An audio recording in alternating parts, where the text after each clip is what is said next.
So, Mr. Lovecraft, or what should I call you? You can call me Zero.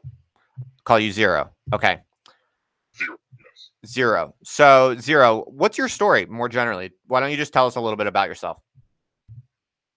I am really no one special. I just have a lot of thoughts. And one day I started writing them down, and it turns out people on Twitter seem to like hearing them. Over time, you end up with a feedback loop between yourself and the people who are listening to you, and a personality develops. I wouldn't say that it's exactly the same as the person that I am in my real life. There's some drift there. People contain multiplicities. Right. So you're saying that, okay, people can hear, so that's good. Interesting. So you would say that you're the person you represent as Zero HP Lovecraft, and the person you are behind the scenes, that there is a significant gap between those two. Do you ever lose track of the two? Absolutely. If you read, so there's a story by Borges, which is one of my favorites, called Borges and I. And in that story, he talks about Borges, the writer, and he says, I've never met this man. I hear stories about him, I read about him in, literary reviews, but I don't know who he is. And in the story, he sees himself from a distance. And don't get me wrong, there are facets of me that are exactly as I present on the internet, but at the same time, I do feel there is some distance there. Okay. And so when did you first start writing on the internet? I have been lurking in dissident and strange spaces for over a decade now, but I never quite felt that I had a voice or that I had anything to say until a couple of years ago. I started writing this story, The Gig Economy, and I thought maybe 20 people would read it. And it was full of esoteric references to neo-reaction and accelerationist thought. And then something like 30,000 people read it. And yes, I was taken by surprise. Okay, so that essay you wrote on the gig economy was kind of your breakthrough hit? Yes, that was my debut, if you like. Could you, for listeners who might not be familiar with that essay, could you give us a quick recap? Yes. So the story, it's actually structurally based on The Call of Cthulhu by Lovecraft, of course.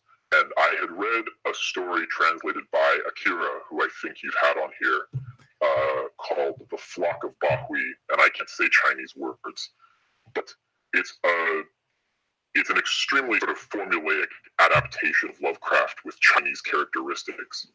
And it occurred to me, you can just copy something else with slight variations. So I envisioned this story about creatures, virtual monsters, living on a blockchain that would then sort of co-opt services like Fiverr or Mechanical Turk and use it to pay people in microtransactions to do all kinds of arcane and esoteric things for some evil purpose. And instead of a monster like a Cthulhu or an Azathoth, my monster is this kind of digital assemblage, kind of a paperclip maximizer, really. It's the idea that what if in this network where decisions can be made automatically, a brain could form and take control of humanity. And that, of course, ends up being a metaphor for capital at the same time. Okay. And is this how you see things playing out in reality, or how much of that is fiction? I think that accelerationism primarily is an eschatology.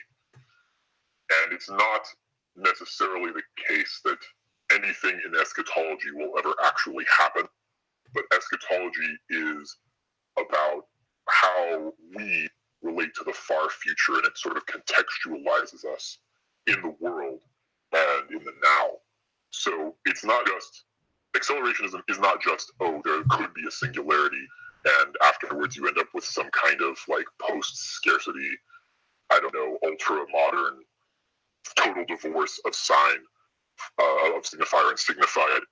It's actually two possibilities. It's the heaven and the hell. So accelerationism doesn't come without sort of zero-act or without decelerationism. It's like either you build God or you fail to build God and people just kind of keep on being cavemen and eventually revert to like shit-slinging monkeys. So it's not even about now. It's not about saying this will happen. It's about heaven or hell. I'm interested in that perspective. Let's talk a little bit more about that. Are you a religious man yourself? Yes and no. I was raised Christian. In fact, I am the son of a preacher, and I have a sort of urge, like tick, you could say. I can't not preach, whether to 0 people or 10 people, to myself. I walk, just around town to the bus. I give sermons in my head to no one. So, but I don't believe in God, not in any kind of supernatural sense. But you take the accelerationist model seriously. So in some sense, is the accelerationist model not a kind of secularized scientific version of a Christian eschatology? Oh, it's certainly that, yes. Right. So, I mean, my view on that is that I actually think that if you're a serious accelerationist and that's really how you see, that's how you model kind of long-term historical dynamics, then you essentially are a Christian in some sense. I would say there are forms of Christianity that are not specifically supernatural or not specifically theistic, as much as that sounds like a contradiction. No. I'm not holding my breath for an AI takeoff. I'll put it that way. Right. Well, I mean, my take on that, without going down a rabbit hole about my own opinions, just briefly, I would say that what I tend to think about that is, the ancient world religions were developed in a time when scientific vocabularies just didn't exist, right? People just didn't know. And so what we call supernaturalism is really, I think, just a kind of artifact of the simple reality that, in the time when Christianity was first generated socially and culturally, of course, they're going to use language that later we will look at as supernatural, but really it was just the best words they could come up with at the time with their relatively limited understanding of how empirical reality works from a scientific perspective. So what I tend to think actually is that these kind of secularized, consistent with science models of long range historical change, especially around intelligence development and capitalism and ideas of the singularity and all of this, superintelligence takeoffs. These are essentially models that are perfectly consistent with a lot of the Christian models. It's just we do it in a different language because we know so much more now. But it's not. I actually think the distinction between like scientific and supernatural is actually kind of like overhyped. And if you believe in something like the singularity, you essentially believe that we are living in end times and we are soon going to meet our maker. Well, sort of. I think that may be doing a disservice actually to people who authentically believe in God or in Buddha, if you like, any kind of deity, because transcendent experiences, to me, have you ever done psychedelic mushrooms or acid? Yeah, both. Yeah. So you can have these experiences not just by doing drugs. I mean, you can get it in a crowd when everyone's really excited, and you can get it by fasting, and you can get it by going out into the woods for 48 hours and not speaking to anyone. You can have these transcendent experiences, and I think to some people, probably you, certainly to me, we can sort of write those experiences off as being something internal, something that's maybe an artifact of the brain or biology. But I think to people who who really believe, to people who genuinely are convicted. And I don't think as many people are as convicted as they think they are.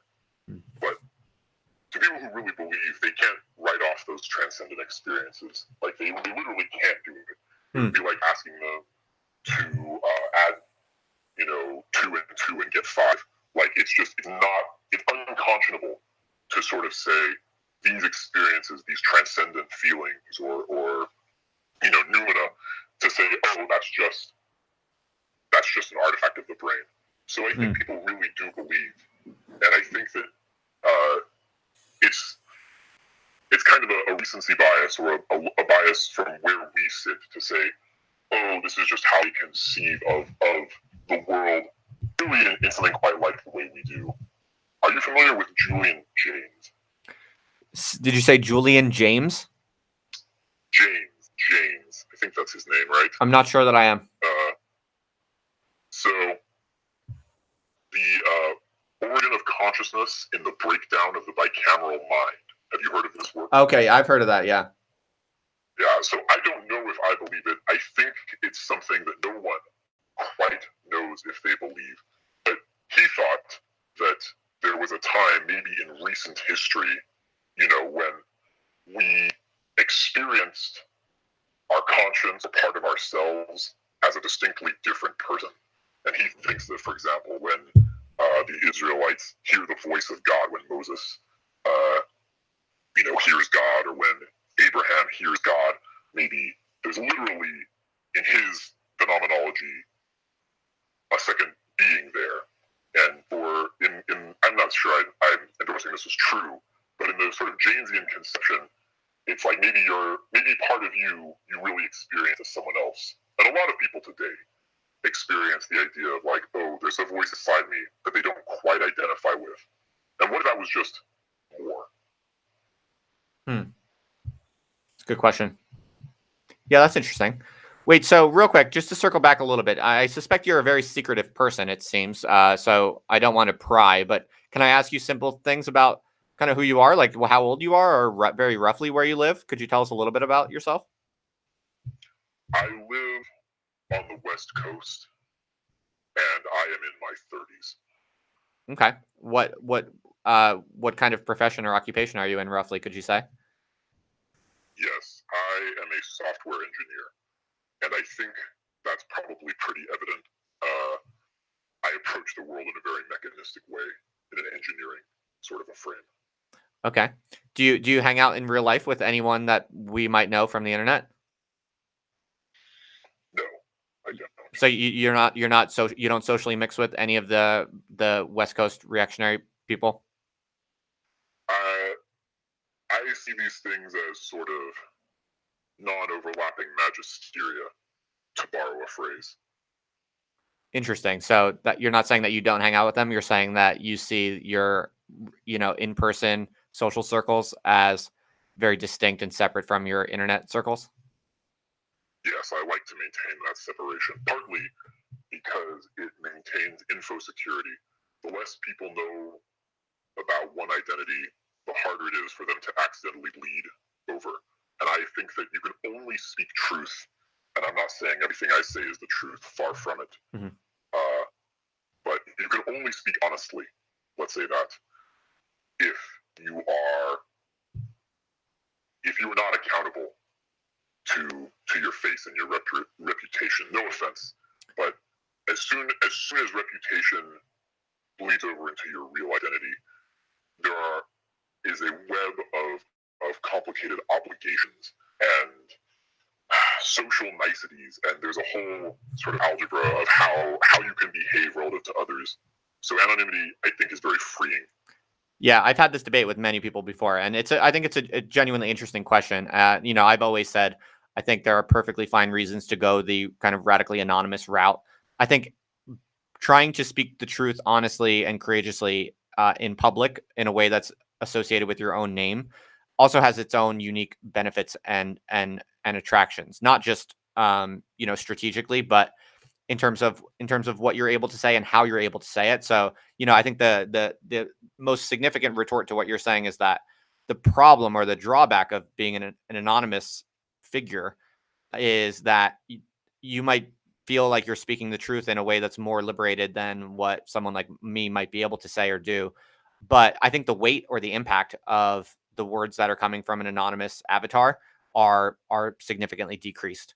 Is one of the trade-offs I think that's at work. So, when you put your name on something and you pay the price for speaking some sort of truth, it hits people in a different kind of way, and I think it kind of impacts the social web of beliefs uh, in a more impactful way. So the way I think about it is it's trade offs. There are different games one can play with one's words and one with one's public interventions, and whether you choose to do that anonymously or with your own face. I think they're just slightly different games with different trade offs, and I think they suit different types of temperaments differently. Also.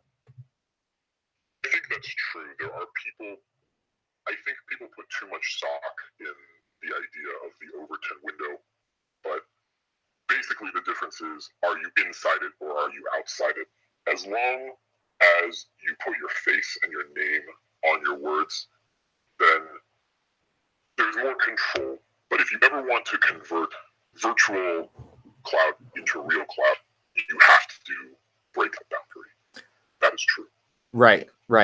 So yeah, no, I think it's interesting how people pursue different strategies, and I've had this kind of back and forth with people about this. I think there are pros and cons on both sides. Maybe you could tell us a little bit more about horror and horrorism, and maybe for people listening who don't know that much about kind of the world you're coming from, what does horror mean to you, and why is it interesting and worth paying attention to? So it may come as a surprise that I'm not a huge connoisseur of literature or horror movies or anything like that. I do quite enjoy the work of H.P. Lovecraft, but my idea of horrorism comes from an old post on Xenosystems, which I would encourage everyone to read. And Nick Land sort of describes horrorism like this. He says, what is to be done? Well, he says the horrorist message is nothing that you are doing can possibly work. And the answer to what is to be done is nothing. Your progressive praxis will come to naught, despair, subside into horror. You can pretend to prevail in antagonism against us, but reality is your true and fatal enemy, despair. So that's perhaps a bit of bravado, but it is the inspiration for the term. Yeah, I figured as much. And I always interpreted that to mean that horrorism is kind of like almost like a stoic practice to kind of subject yourself to really painful realities, to kind of actively cultivate a kind of hardness or insensitivity to horror as a way of, as almost like an ethical mode for navigating the increasing horrors that are coming down the pike of global capitalism. Is that kind of how you see it, or no? I don't see capitalism. I think that term is poorly defined. I think very few people even know what they mean when they speak of capitalism. But it does seem that as we live in this internet world where we can just see everything at all times, everything is constantly horrible, and there's no getting around it, and there's no turning it off, and nothing you can do, nothing you can say can make the horror go away. So it's just, yes, it's a kind of pacifism. That's true. Yeah. Well, I think a lot of horrors today are actually self-inflicted by people who can't tolerate the horror of reality. So I always kind of understood the appeal of horrorism, what Nick calls horrorism. I always kind of understood that as, people should just adapt themselves to the horror of reality so that they stop doing all these kinds of doomed, neurotic self-mutilations on top of it. Well, that's the real horror, though, is that they can't. Like the things that compel us to do horrific things are not substantively in our control. I think if you feel a certain way or if you have a certain inclination, we think it's a heroic overcoming of will, but really, when self-discipline or self-modulation is the triumph of one emotion over another, and I do think that there are good and bad sort of self-overcomings, but I don't think most people have the choice. I don't think, oh, everyone wakes up, everyone gets woke, everyone just reads the philosophy of perhaps Justin Murphy, and suddenly it's all better. Right. Wouldn't that be nuts? Right. Sure. Okay. That's interesting. So you're kind of saying that the horror goes even deeper, perhaps, than I was saying. Now, could you tell us a little bit about H.P. Lovecraft and what is your interest in H.P. Lovecraft? You know, obviously you must be very interested in Lovecraft because you've kind of wrapped your identity around him. So tell us a little bit about why you've done that. You know, I do enjoy his work quite a bit. I think that there is a pop Lovecraft. There is, you know, Cthulhu plushies and silly, like, you know, cute monsters, Lovecraftian monsters that get passed around medically and viral. And that's all people really know of Lovecraft. And most people, avid people, when they go a little bit deeper, they learn what his cat was named, and they learn about some of the metaphors that were really informing his fiction, and they go, oh my god, we can't like this person, he's horrible, he's unacceptable. I enjoy all of his stories. I think that there is a lot of truth in them. I like him in several facets. I like his he's very biblical. So if you read his work and his advice to other writers, he actually suggests reading the King James Bible. And I think this is an incredible piece of advice. I think the King James Bible is one of them. Well, I don't think any serious person can ignore this book. I think if you haven't read the Bible, and I especially like the language in King James, I especially like its sort of majesty and its poetry, then you're missing a huge part of the puzzle of what Western thought is. You're missing a part of your heritage. You're missing something that's just essential to America and to really just this entire cultural milieu we're in. So I like that. And he's also a myth maker. And partly because he has so much respect for something like the King James Bible, he's able to think about the universe as this indifferent kind of thing. He's grappling with the implications of a fully mechanistic kind of Enlightenment science model of the universe and metaphorizing it as horror. So instead of looking at the universe and seeing maybe a God who loves you, he comes up with Azathoth as the ultimate gibbering horror at the end of the universe. Azathoth is blind. He's an idiot. He doesn't know you're there. He doesn't even care. He's just pure hunger, pure rage, pure chaos.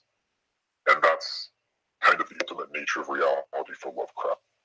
So I appreciate that orientation as well. So was Lovecraft himself a reactionary? I don't think that our political categories would have been legible to Lovecraft at the time, but I think if you explained reaction to him, he would have been sympathetic. Interesting. So do you know much about his actual political views, or was he involved at all, or did he write about his political and social views much at all? I know very little about his life and attitudes. There are many who've gone deeper than I have on that topic.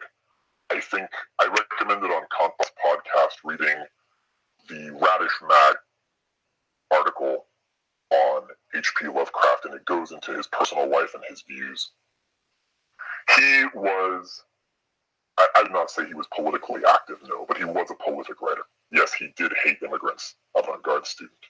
He kind of had left his country home and gone to the city, and he was horrified by what he saw there. Really, he was horrified by the diversity.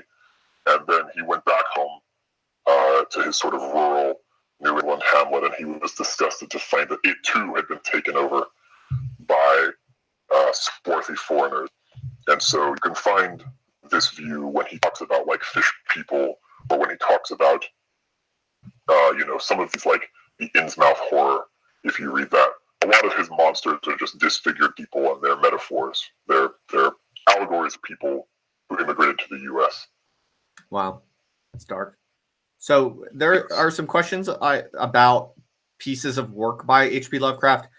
Does that interest you, or maybe skip those? I got a couple from Twitter also, and there's at least one in the chat. Do you want to talk a little bit about his works, or do you want to maybe just go on to more general topics?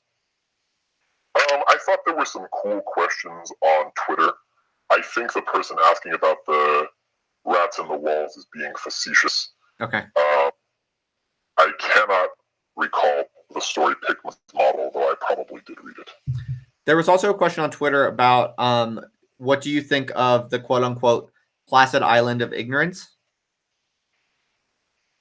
So this, I believe, is a reference to the beginning of the Call of Cthulhu, where the claim is that he says, the most merciful thing in the world is the inability of the human mind to correlate its contents, something like that. So if we ever could sort of put all the pieces together in the world we observe, then we'd completely go mad, we'd be completely horrified, because the world is so terrible and so vile, and there's such evil and chaos lurking, beyond our comprehension, that it would just unmake us. It's a harmful perception.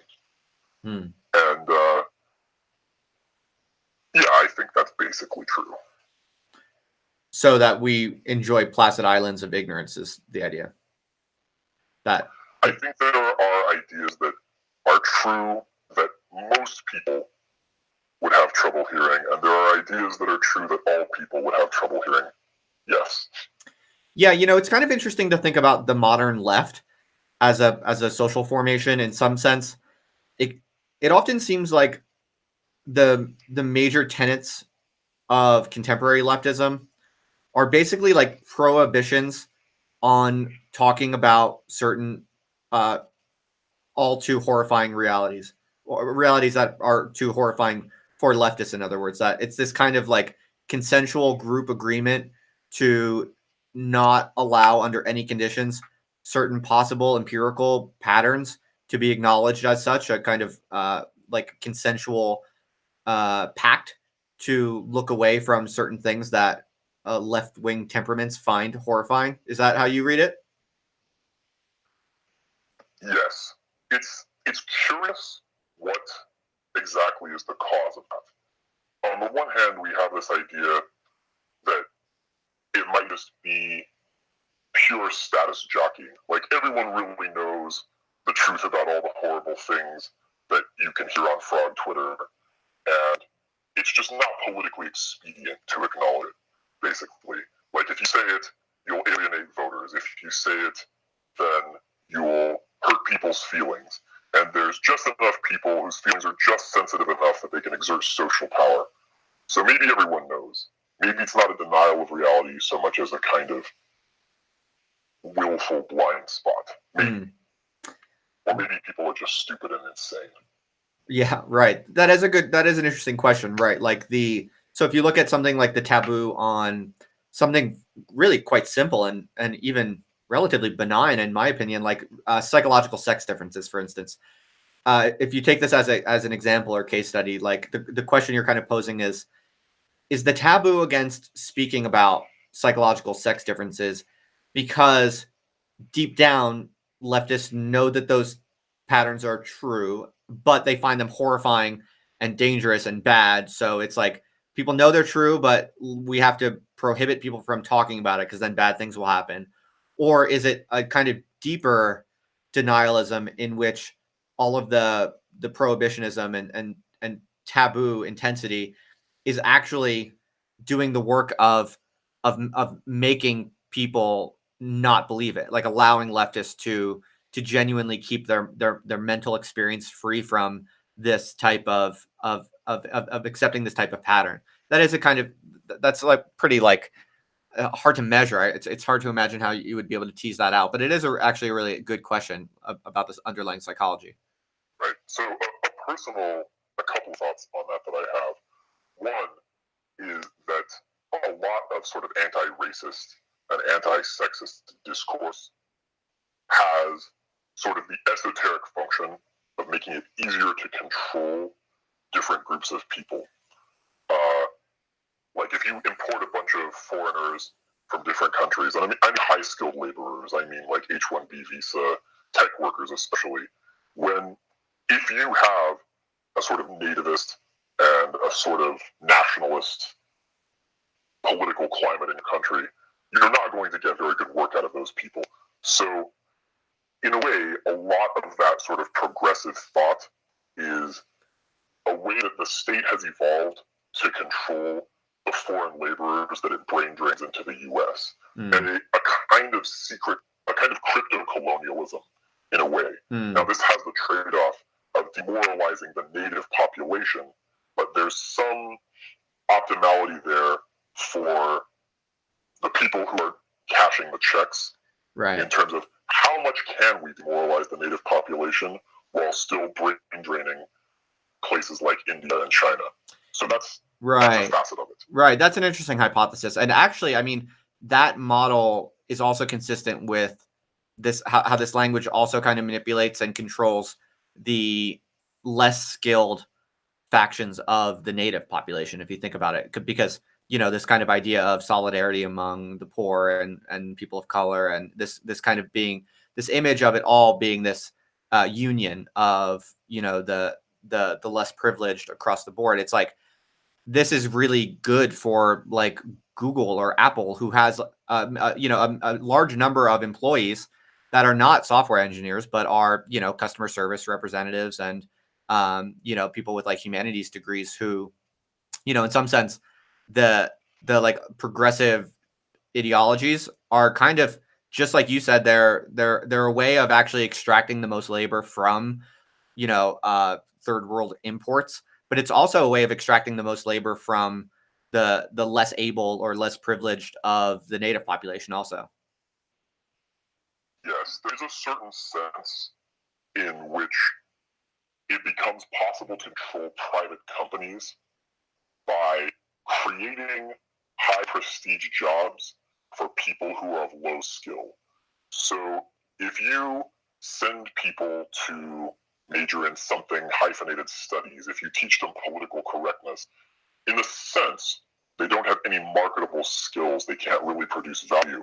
But the legal culture and the social culture that we create allows the state to turn these people into commissars who can then be installed in every private company over a certain size out of necessity in order to dodge liabilities.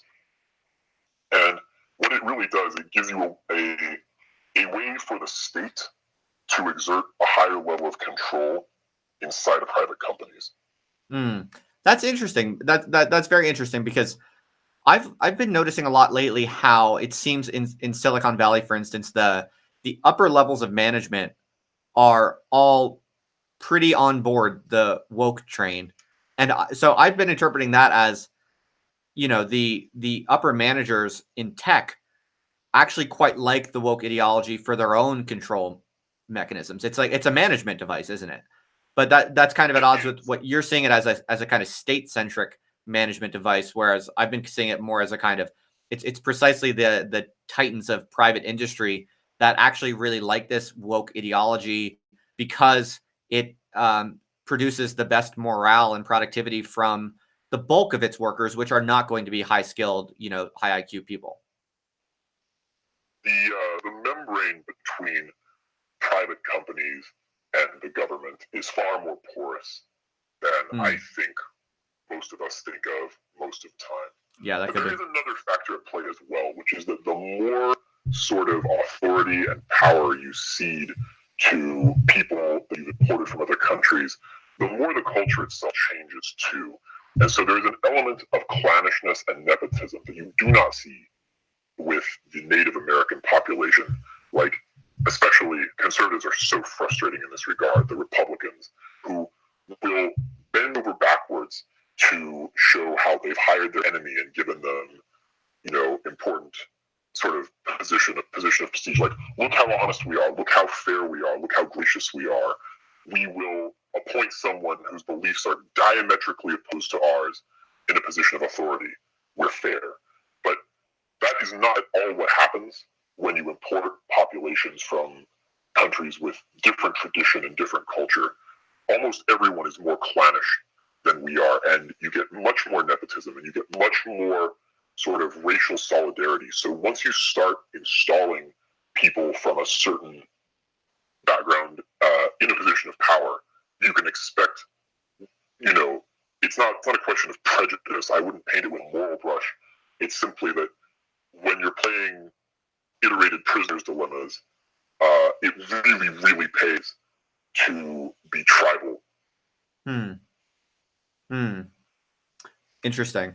Yeah. So yeah, and what you're kind of saying is that there is this weird phenomenon going on in which, like, white Americans, especially white conservative Americans, have kind of agreed to ethnically abolish themselves in general for the most part. Of course, there's still some holdouts on that, but it is a rather unique thing. Like almost no ethnicity anywhere at any time has ever kind of like so fully got on board to kind of like agree that its ethnicity doesn't matter and will not be organized around, but like well-off white Americans have generally done that, maybe like for the first time ever in this kind of mass sense. And there are endless debates about this. A lot of people that I hear, and I can't name any sources, just chatter I see, say that in fact many of these same things played out in Rome. That as soon as you have an empire, you have to transcend any one sort of nationalism. So perhaps, and I don't know, I'm not an expert on these things, but there's a certain tendency when people are playing intellectual one-upmanship games to say, no, everything that you think is new is not novel at all. Here, let me show you in this 2,000-year-old book, like basically, look, this was the Bang Estonia of 1000 BC or something like that. Mm-hmm. Right. Okay. Yeah. Yeah. I don't know. I think there is a lot of dick swinging. It's very hard to know the truth. Right. Right. For sure. Yeah. No, it was just it was an interesting point you were making about iterated prisoners dilemmas and how like tribal and ethnic solidarity is a real kind of multiplier for success in those types of games, and thinking about just kind of thinking about how that plays out over time is kind of interesting. So what else? There was a question. By the way, what time do you have to go? I think you told me you had limited time. Is that right? I have another hour here. I feel bad that I was late, so I'm happy to stay on the stream for at least another 30 or 40 minutes if you like. Sure. Yeah, 30, 40 minutes is fine by me. So there was a question on Twitter that was as follows. Do you have any thoughts about possibilities for left-right coalitions? I don't know if that's referring to something you've said before in the past or if that's just a random question, but do you have any thoughts on that? I built a lot of my earlier essays on Twitter on sort of like finding this polarity and this distinction between right and left. And I still think about this dichotomy. I don't really believe that it can be joined. There is such a thing. I am hesitant to say too much on this topic because it doesn't really align with my beliefs. But there is an idea of a third position, which you may be familiar with. Yeah, people accuse me of that all the time. Yes. I mean, I've never thought like that consciously at all. But yeah, there's this kind of weird thing where like if you're at all honest and open-minded, but you're kind of on the left and you just kind of say what you think and you don't really care what people say about it, you'll get called all of these crazy names like, oh, Justin, you're Red Brown Alliance, or Justin, you're third positionism, and then this weird thing happens where you're kind of like, okay, I'll start doing research into those things, and then you're kind of like, huh, okay, maybe there's some interesting stuff here. I don't know, but it's like I don't know. I think there's such a degeneration of language and the way that people are described in ideological terms with such obviously motivated reasoning. It's obviously so much of the labeling is disingenuous and for motivated conflictual purposes that yeah, in today's discourse, like the significance or meaning of any particular ideological qualifier like Red Brown Alliance or, third positionism or whatever. It's just like words are all just so hollow at this moment that this is why I'm like only interested in having actual conversations where you can kind of build up from first principles, like what people are actually fucking talking about. So yeah, I mean, what do you have an interest in that, or do you have any takes on that, on third positionism, or what it is, or why we should care about it? I think that basically all labels are meaningless, especially now, because are you familiar with the work of Debord? Guy Debord? So, yes. Yeah, I am. So my big takeaway from that, the thing that really stood out to me, is when he says, anything that the spectacle ceases to talk about for 3 days doesn't exist. And I don't think very many people are conscious of this very often. Maybe it's an idea that a lot of us have noticed, but you can really sort of verify it in your own observation. Just watch on Twitter. Every new story, every new outrage, every new hashtag lasts for 3 days. So on Wednesday, we started hearing about a cam horse selling her bathwater. It is now Friday. Tomorrow will be the last day that we hear about that, because it will have been 3 days. And you can use this 3-day arc to predict almost any trend. And one of the things one of the implications of this for me is that no one can really hold on to any ideological alignment for more than 3 days. That's how long most people supported Andrew Yang. That's how long most people call themselves anything. Because first they go, oh, a new ideology. Yes, the answer has to be in here somewhere. Then, 3 days later, the ideology hasn't changed anything for them. It hasn't produced any results for them. They've alienated some friends and possibly gained a few new ones. And, it's been 3 days. But ideology can't sustain itself in this kind of virtual place, in this vacuum, where none of the opinions you hold actually matter. So that's what I think about third positionism. Okay. Interesting.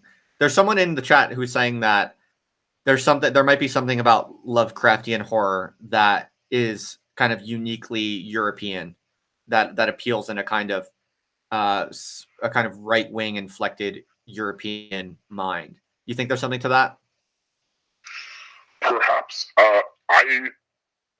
So I do believe that different people have substantially different, maybe even unbridgeable phenomenological gaps. I don't think there's this idea of human neurological uniformity, which I do not think stands up to scrutiny at all. And so it's entirely possible. It's entirely possible that there's something in maybe some variants of European phenomenology that are amenable to Lovecraft. But I don't have any sort of data on that. It's just an intuition. I will say that the Lovecraftian world is actually an extremely rational world. It's an extremely sort of atheistic and scientific world. And all of the horrors in his world are really sci-fi horrors. So in the sense that maybe to the Anglo mind or to the European mind, which is pretty well situated with regard to a rationalist, an atheist, an Enlightenment worldview, Lovecraft is a very sympathetic myth. Interesting. There was a question also about who exactly are your fans? Like, would the people that have most admired your work and that follow your work with most sympathy or passion, do you have a sense of what your fan base is like, who they are? Who are these people? Actually, I couldn't tell you. I once polled them and I asked, are you Christian? And 60% said yes. And that was very surprising to me. Perhaps it shouldn't have been.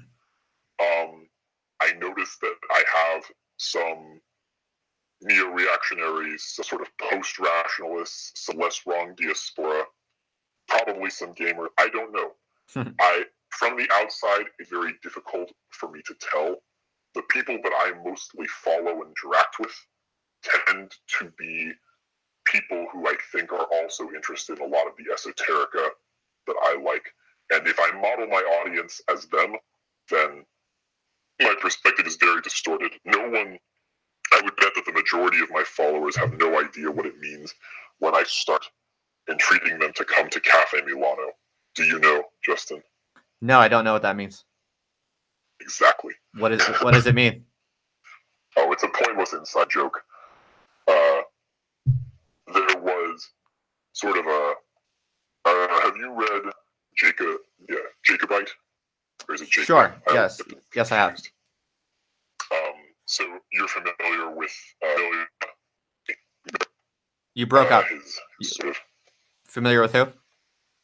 Mariani and McCrump and all of those sort of Twitter people. Yeah, actually, Mariani and McCrumps have both separately been on this live stream and podcast. Oh, excellent. Well, someone caught McCrump thirst posting at a woman and inviting her to go to a cafe, and it was a meme. Ha, that's hilarious. Crumps is actually he's become a J-Murph hater, so I relish this story. That's very funny. Yeah, it's fun to look into these things. It's amazing how many online personalities sort of make a mockery of themselves by thirsting after some girl. It's very easy to do, I think. Everyone feels that temptation occasionally. Are you married or have a long-term partner? I prefer not to talk too much about my personal life, but I am married, yes. Sure. Yeah. Well, the reason I asked is because I would have guessed that you're married, because I actually think it's one of the most significant and effective cleavages in kind of contemporary male online personalities, because basically, I mean, and I have a lot of sympathy for young men who are not yet married, because, society and politics at this moment is such a clusterfuck that, like, if I was not married, I would probably find it much harder to actually really figure out what I think and to say it with clarity and honesty in a non-resentful way, because getting a mate, if you're a young man today, getting a good female mate is quite a minefield of ideological and social challenges that are just really, really thick and difficult. So, I actually have a lot of sympathy for people like McCrumps. I think he has a girlfriend, but he's not married, if I recall correctly, from when I talked with him. But basically, I see in the style and the attitudes and behaviors of young men who are not married but are like intellectual personalities of one kind or another, their style and their content is typically much weaker. And I don't think it's their fault. I think they're in like a really tough bind, because you have to be a bit of a cuck really to have a chance of like scoring a, educated, hot girl for a partner. So I think typically the people that are most interesting right now, who are thinking real thoughts and putting out consistent, high quality, unique, and independently minded content, tend to be married men or people with long-term stable partnerships, because you just gain so much more independence of mind if you have a good partner who loves you and supports you. You can really you don't have to mince your words half as much as these people who are in the mating market do. Have you noticed this? Yes, I think that forming a lifelong pair bond is the most important thing in the world until you do it. And then, ideally, if you've done it properly, then all the energy that you were spending on that, which is tremendous, I mean, it's most of your mental energy, is suddenly freed up for other things. And I wouldn't say their content is always weaker. It's when you're single, you're more foolhardy and you're more malleable. And you may have to change very rapidly sometimes. And I notice also that a lot of people who have strong convictions, when they find a partner, they immediately relax those convictions. Like the convictions were a posture, they were kind of a sexual display in many cases. And I also think you have to be very careful what sexual displays you're making. And I don't just mean like, showing your muscles on Twitter. I mean, anything from like the words you say, the friends you have, can be a kind of sexual display. And if you do that, and you attract a woman, with a certain advertisement, then whether it's being a fascist or a pseudo intellectual or whatever else it is, a bodybuilder, you can't stop being that thing Mm. once you are paired to her, once you're joined to her. Like, you made a contract, essentially, an implicit one. You said, I am this. This is what you're getting. And if you stop doing that, if you renege on the deal, then it's not unreasonable to think that she would also be dissatisfied. That's an interesting point. Although I would say, if you're lucky, in an ideal case, and it definitely is possible. I don't know how rare it is, but it definitely is possible. And I'm very grateful and lucky to say that this was the case with me. In an ideal case, you can actually grow with your wife and change. So you might have sold yourself as a certain bill of goods, got married, and then, genuinely grow and genuinely change your mind. And if you have a healthy relationship and you communicate clearly and frankly, you can weather significant ideological changes. Like, when I married my wife, we were both pretty hardcore social justice warriors, and I won my wife's devotion in large part from significant displays of social justice investment. And we got married, and we both kind of learned a lot about the errors of our ways, and a lot of the we both kind of realized we were drinking some pretty toxic Kool-Aid. And so we both had to, I kind of started the process a bit, I think it's fair to say, but I basically had to I was basically walking back a lot of the stuff that I did kind of sell her on. And to her credit, she heard me out, and she kind of understood and ultimately came to agree. So, there's definitely the possibility of authentic growth and change with a partner. That's interesting. I mean, I've experienced a couple of ideological shifts in my life, and I think it's so delicate in a way. But if your relationship is sort of properly polarized, then in most cases there may be some tension.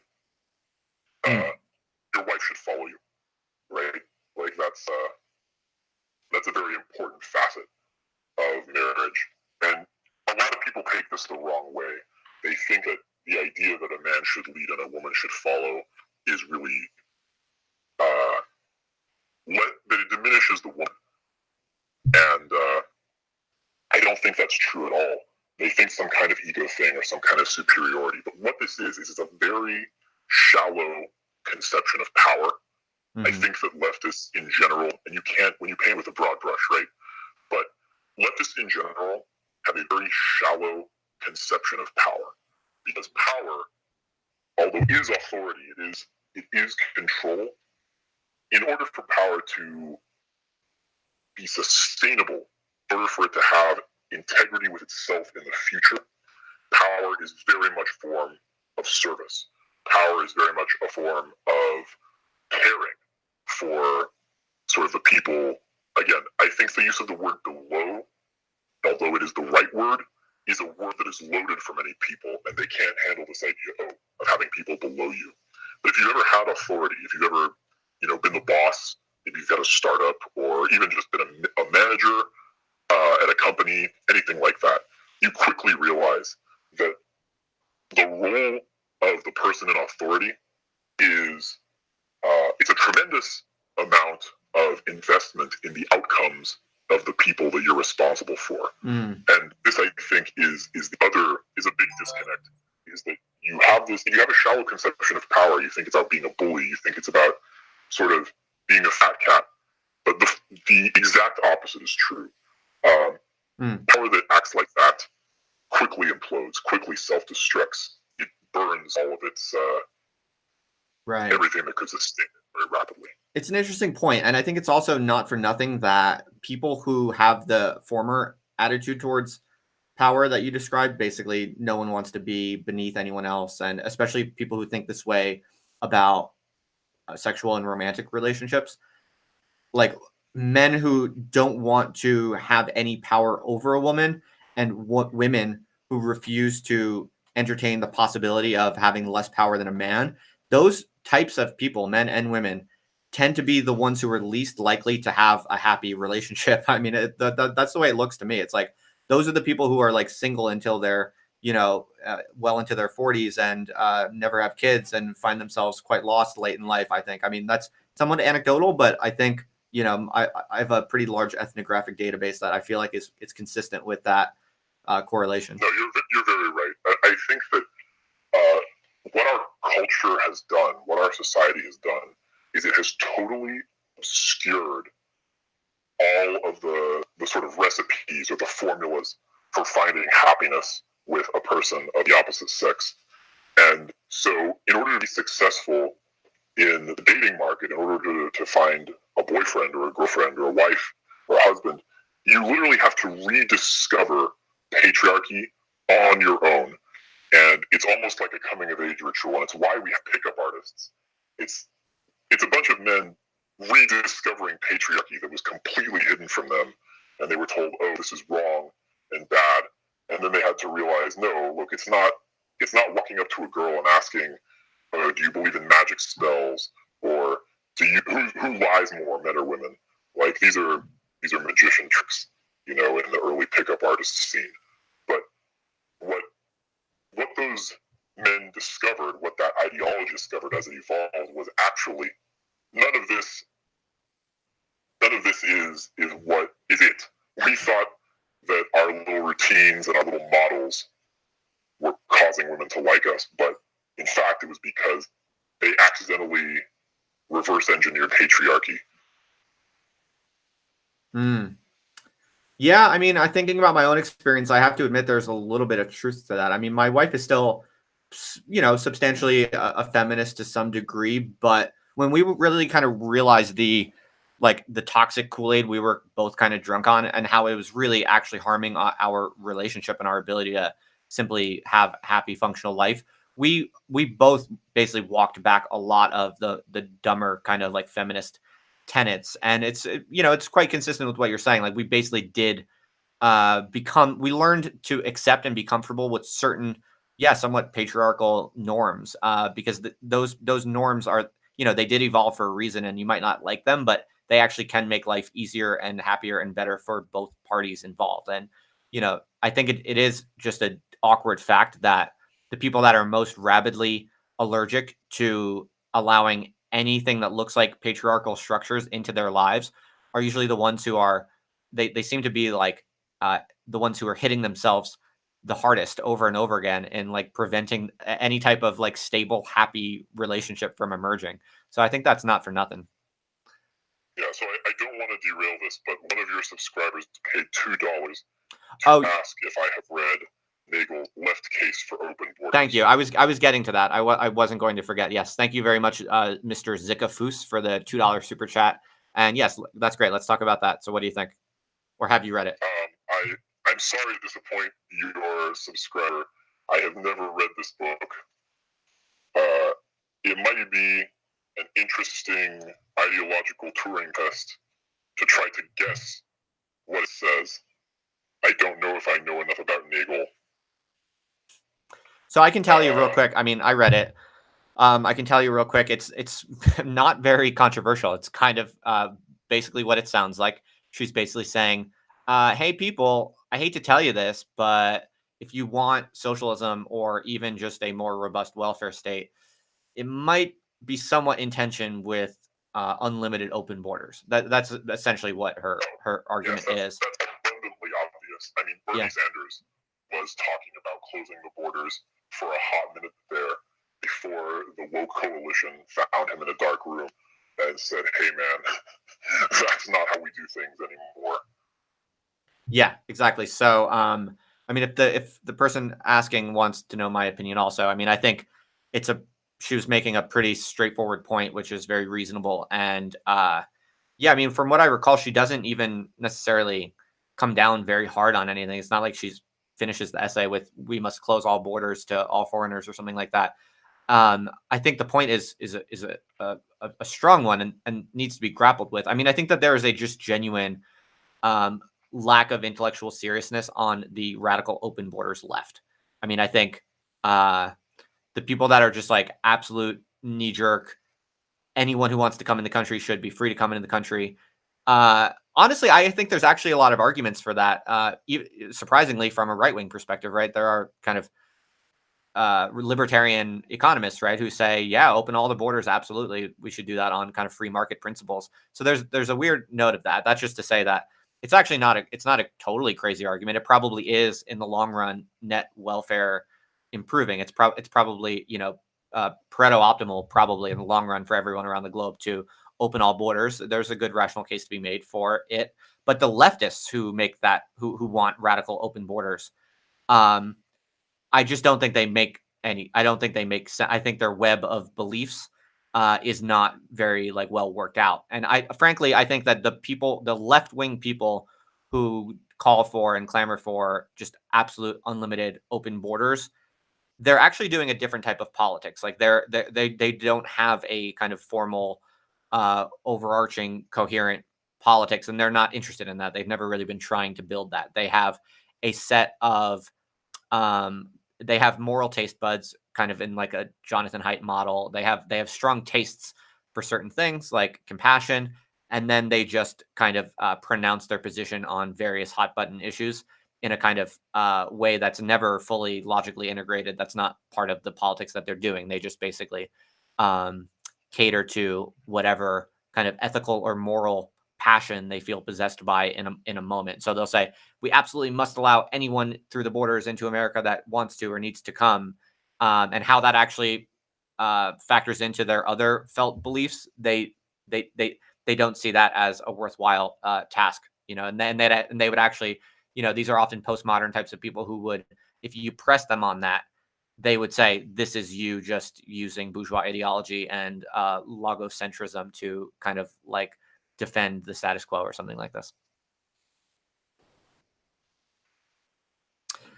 Yeah, anyway. I don't have substantial disagreement with that. A couple of thoughts I have on that question. One, you're probably aware that left and right, although it's far from a perfect mapping, do lightly correlate to male and female irrespectively. So in some sense, leftism is a feminine mindset and rightism is a masculine mindset. In some sense, it's far from total, clearly. And there's another idea that mostly the people who we are clamoring to let into the U.S. borders tend to be dangerous men. So there's a piece of cynicism that goes around in dissident right circles that basically what this is the men at home are too weak, and the thirst for immigration is literal thirst for dangerous men to come in and sort of right that wrong. Well, I think that's overly reductive, but I also think it's very funny. Yeah, that's dark. I've heard that before too. I've also, you hear sometimes, I think actually Jordan Peterson has floated this idea, right? That the feminists' kind of silence on the patriarchal nature of radical Islam, for instance, is a kind of yearning to be dominated or something like this. Yes, and so the thought experiment is, if all of the people we were trying to import into the country with our open borders were Southeast Asian women, would the right and left position on immigration completely flip? That is an interesting question. Suppose it wasn't a bunch of dangerous men from the Middle East. Suppose it was, and that's a very broad brush, most Middle Eastern men are not dangerous, but a few are, right? Yeah. But suppose instead it was all Vietnamese women. Yeah, or super hot white Eastern European women like Melania Trump. Imagine if that's the type of women who are coming into America en masse. Yeah, it is an interesting question. I'm fully in favor of open borders for women from Kazakhstan. Let that be known. Why is that? Well, I mean, I'm just saying, Eastern European women, man. I see. Yeah. Yeah, no, that's a really... Women from Kazakhstan, do it. That is an interesting question. Yeah. So, okay. So, the only other kind of item on the agenda that I thought we should try to hit before we wrap this baby up is that some people were curious about the big autism competition thing that you did. you want to tell us about that and what were you doing there?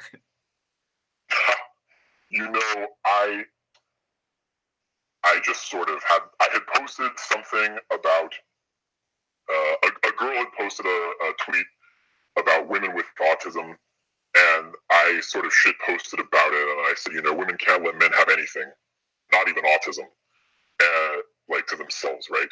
They have to deterritorialize that. So I made that tweet, and like I said, a lot of the things you say are post-ironic. That means you're kind of leaning way over the thing you authentically believe.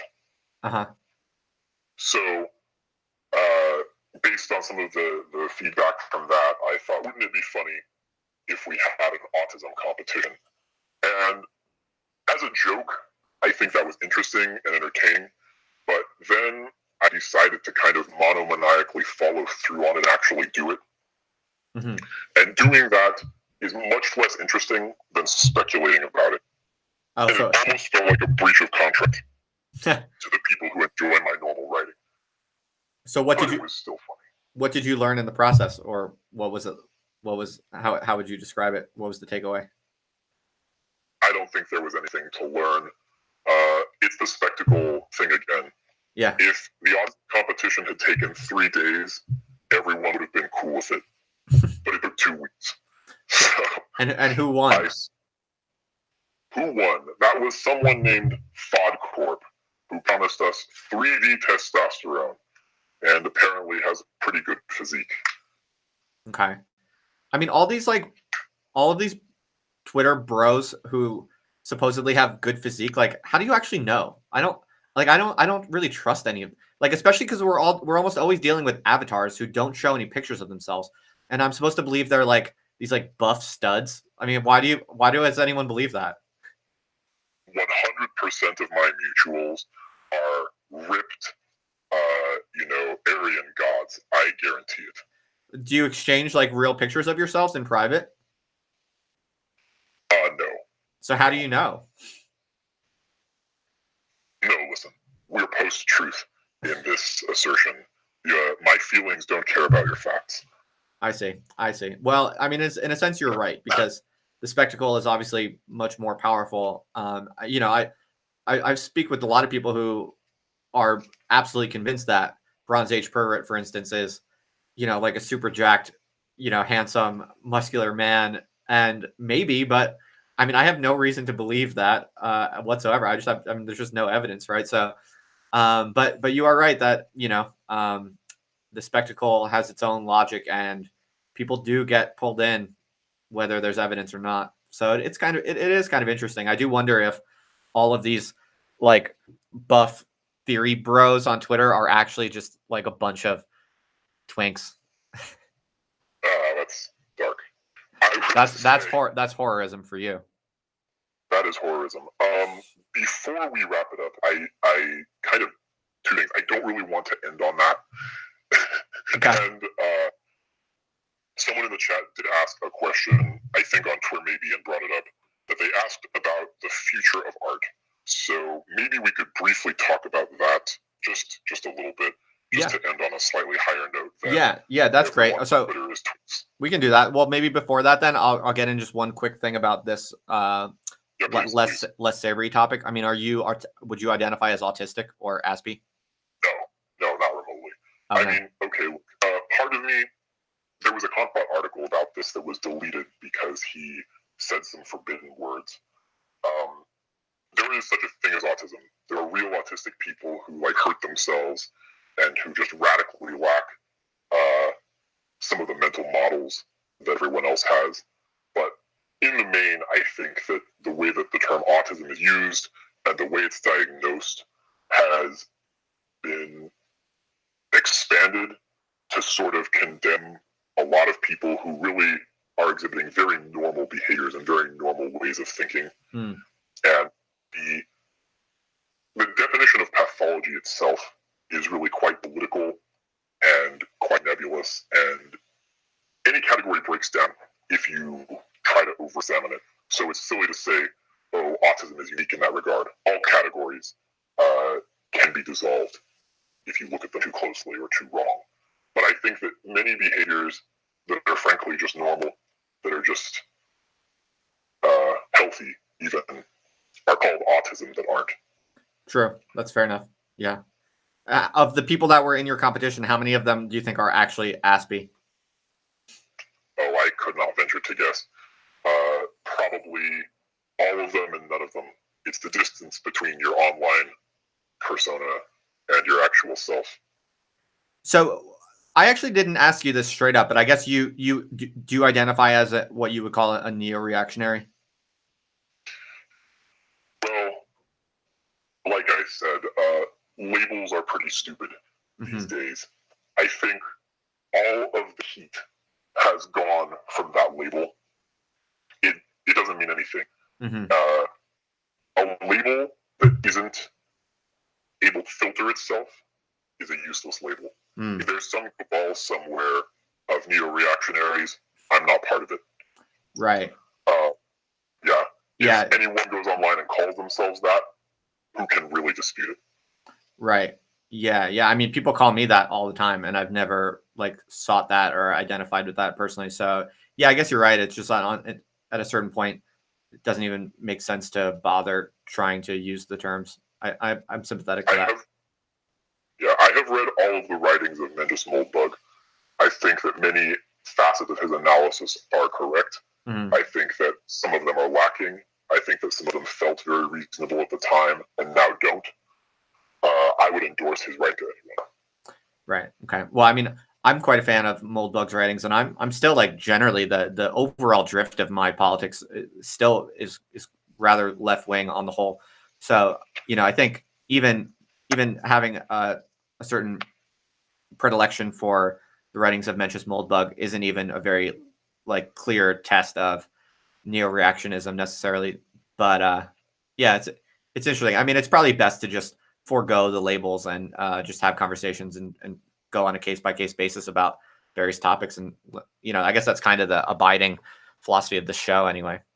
So okay, cool. So the only time you manufacture a label is when you're trying to rally people around a specific action. Yeah, that's a good point. Yeah, so if you're not trying to mobilize for some strategic, instrumental political purpose, then you're right. There's not really much of a need or value for various kinds of labels. So cool. Let's talk about the future of art. Tell us, Zero, what is the future of art? I will now prognosticate, but not really. I don't know what the future of art is. I recently wrote. I don't think anyone does. I think it'd be foolish to claim that you did. But I did write a little bit about David Foster Wallace yesterday and sort of his idea of new sincerity. And you may be familiar with this because in the 90s, there was this idea that everything is super detached, super hip, super ironic. No one takes anything seriously. And the sort of crux of the argument in the essay is that art had previously used irony and satire as ways of deconstructing dominant cultural paradigms, but that a culture which is self-referentially aware of irony and detachment, which sort of makes that its cornerstone, cannot be deconstructed using ironic devices, and that television sort of uniquely was built on irony and subsumed irony so that irony couldn't be used against it. And that was true in the 90s. But what he predicted was that the backlash to that would be this sort of cloying, one-note, single entendre sincerity. And that, I don't know if he coined the term or later it was called new sincerity. And Wallace and a lot of the sort of writers who came after him are noteworthy for this. And I think our discourse, our political discourse, has also become kind of cloyingly sincere. So this poses a problem for art because all of the institutional art, all of the art that is made by the machines of capital and whatnot, they have no way to process this. When they write sincerely, you just get these sort of sanctimonious screeds where, like, the black lesbian vampire interacts with the transgendered werewolf, and everyone's deeply, deeply oppressed, and they cry, and that's the whole story. And like that's what sincerity gets you when art is being manufactured by these giant corporate machines. So in order to break free of that, what you need is outsiders. I believe that. I think the only meaningful art today has to be written or has to be produced by people who are outside of the apparatus of the woke apparatus, the sort of culture industrial complex, if you like. I think most of the interesting art that we see these days is being made by people on the internet who have no connection to the machine. Right. But maybe that's always been true. Maybe that was true of punk as well. Maybe it just becomes co-opted. Yeah, that's an interesting point, because I think I agree with a lot of that. It sounds cogent. I think what might be kind of unique now is that it's hard to imagine how the co-option takes place. Like there have always been outside artists, and then once they get big enough, they get basically bought off by the institutions. We'll just give them enough money, whatever the price that's necessary to get them to sell out and basically buy into the system or whatever you want to call it.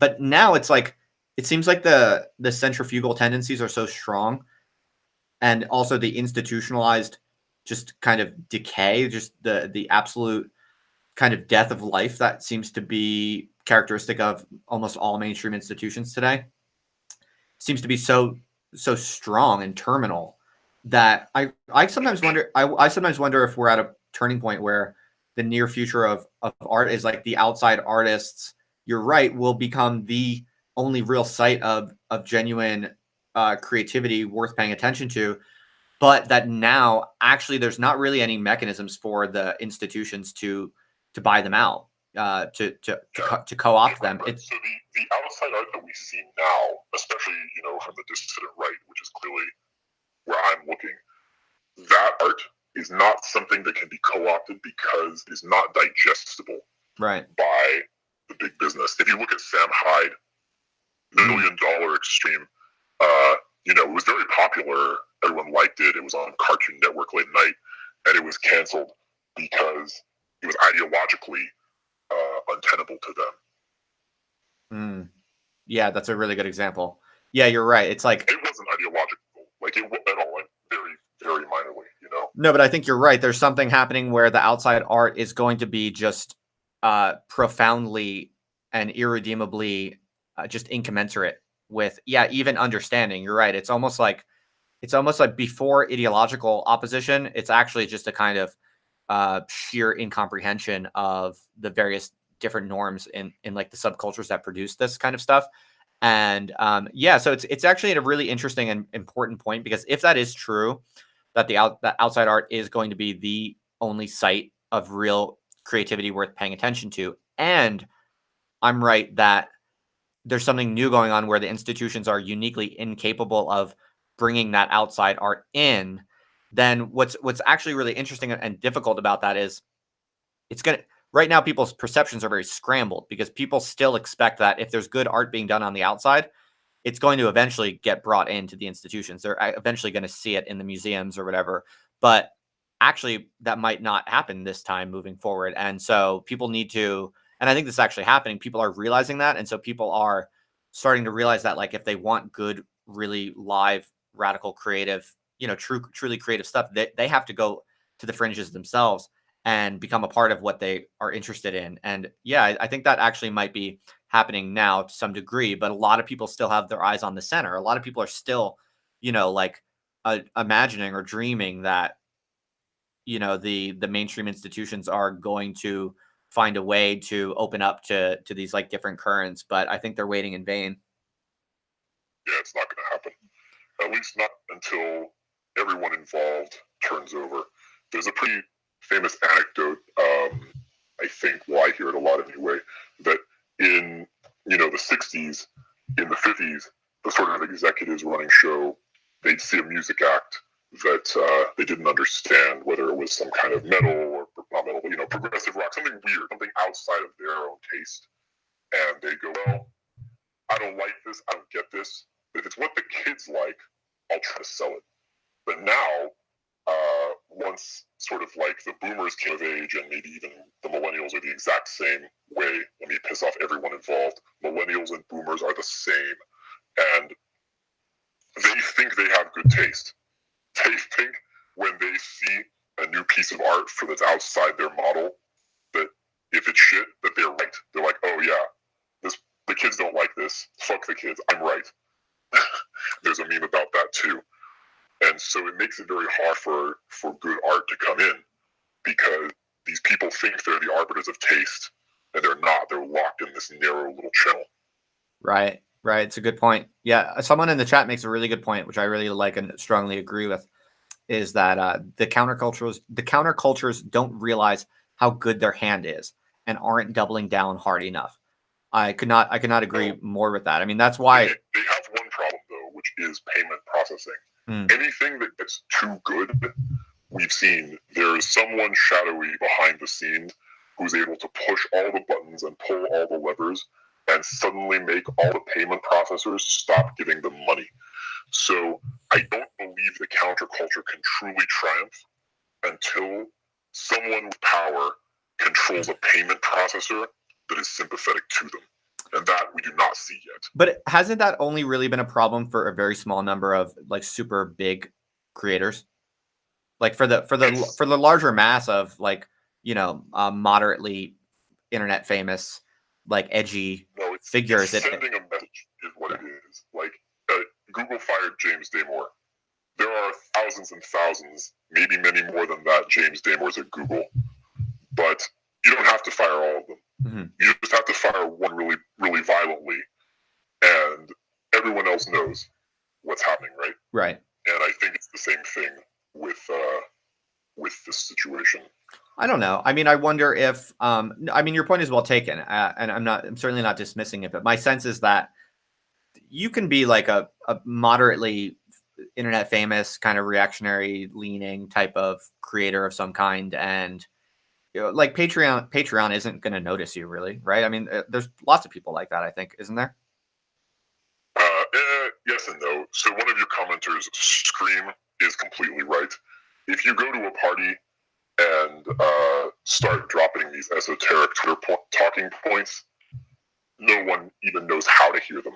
And you can have a really fun time if you know a bunch of strangers and you don't have to worry about them remembering you. You know, trying to argue with them about even many of the things that we're talked about on this show.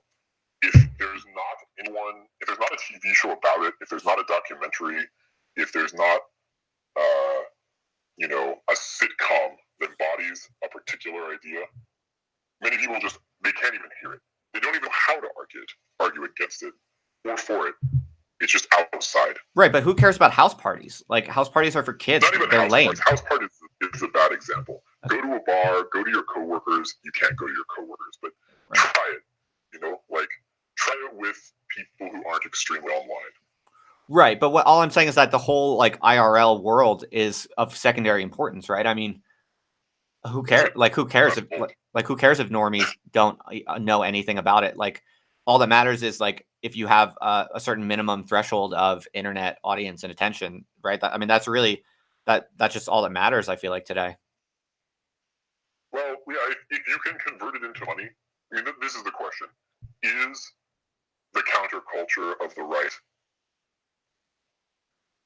effectively using its resources in the cultural arena? I honestly, I don't know.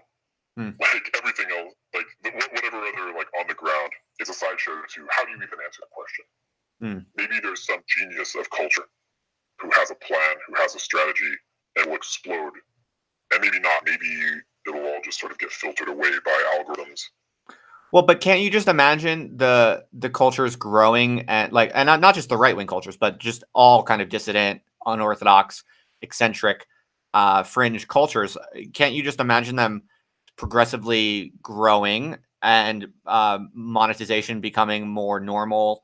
And I think the real motor for this would be, right now there are a lot of eyeballs that are still stuck on like network TV for some stupid reason and stuff like the migration of eyeballs and attention and consumer money moving away from mainstream institutions into niche internet subcultures has only just begun. I mean, that's a massive pocketbook that is going to be increasing every year. And so couldn't even just that alone over the next few years make it increasingly financially sustainable for very fringe subcultures to actually produce and sustain a wide variety of creators in a serious way. Do you not see that happening? Because that's kind of my sense of things. I think that's the optimistic case. I want that to be true. I'm not really equipped at this moment to argue for or against it, but maybe by temperament, I am eternally pessimistic. Okay, fair enough. Well, this was definitely an interesting exchange and some good hypotheticals about the future of culture. I want to warn you that my phone is getting low on battery. It shouldn't cut us off like in the next 30 or 60 seconds, but just in case it does, I'm warning you. I feel like we covered a lot of ground, and this was very good. I feel like I'm happy to just let you go now, unless there's anything else you wanted to sneak in before we call it a day. I'm going to answer a few questions that I've been ignoring in the side chat, and then but first I'm going to say thank you so much for having me on. It's been a pleasure. Great talking to you. Yeah, it was great. Rapid fire. I've never read John Michael Greer's Lovecraft themed fiction. I enjoy the works of Julius Evola, but I have not read them in depth. And I think those were the main two. Sorry, guys. Feel free to DM me if you'd like to talk about those things. My DMs are open. My question to you, perhaps my final question would be, when does the 0 HP book come out? There are 2 books that I have in the works. One of them is it sort of has 3 major arcs, and I'm just finishing the second one. So hopefully, well before the end of the year, I'm shooting for a Halloween release of my next work. The third work is notes and plans, but will probably take me at least another 6 months after that. Okay, awesome. Well, I think this is currently going to be the kind of the spearhead of radical independent subcultures becoming more kind of financially viable. I think self-publishing books is only really starting to kick off in terms of its, prevalence and popularity. And I think I think you're going to see more and more of this. So I'm glad to hear that. Cool. Thanks for having me on. Yeah, thanks for talking. Thanks for joining and going through all the technical challenges to make this happen. And it was very interesting talking with you. So thanks again. Cool. All right, I'll let you go then. I'll see you on the internet. All right. Well, I'm glad that came together. I was skeptical that we would pull it off. Thanks everyone for hanging out, as always. Then thanks for your patience. Unfortunately, I'm sure there were a lot of H.P. Lovecraft fans who were here and ready to roll at the beginning who probably jetted off when it looked like it wasn't going to happen. So to all of those people who are watching this later after it's archived, sorry about that. And thanks for all the really good questions from everyone. I appreciate that. And also thanks for all the super chats. That was really nice of you all. And it's really awesome when, I spend an hour or 2 hours doing these conversations and I walk away from the table with, I think today was almost $100, was it? Very, very grateful for that. It's awesome. It definitely very inspiring to make me do more of these with cooler and even more interesting people as we go. So yeah, very grateful. Thank you for hanging out. That was quite a long time. So my brain is probably starting to decelerate, as it were. I think I should probably wrap it up. If you haven't done so already, please do subscribe to the channel, like the video, all that crap that YouTubers tell you to do. Leave a reply if you have any comments or whatever. And big thanks to my patrons, as always.